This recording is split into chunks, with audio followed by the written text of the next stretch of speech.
Good afternoon. Nandito tayo ngayon guys sa Genova here in Italy guys. Okay. So yun ang harap natin guys. And sa likod natin guys is the Cathedral of San Lorenzo. Ayan guys. Kasama natin si Nurse Kim po. Alright. Nurse Kim. Okay. So ayan guys. Kim, anong masabi mo sa pagiging seafarer?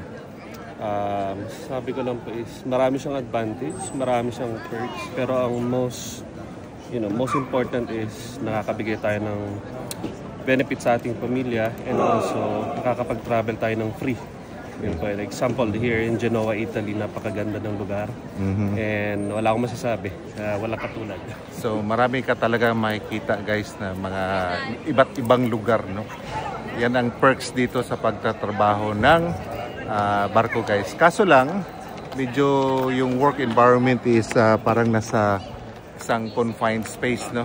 But yun naman, everyday, lalo na pag nasa cruise ka, iba't ibang port, so may times talaga guys na nakakalabas ka. And it's actually good for our mental health kasi kung hindi, working in a closed environment, medyo hindi din maganda. Alright?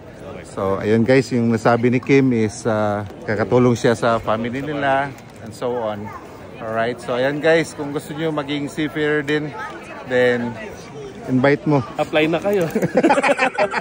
Alright guys, apply now. Alright, okay. Buongiorno, grazie mille, and benvenuto Italy here in Genoa guys. Alright, see you next time. Bye!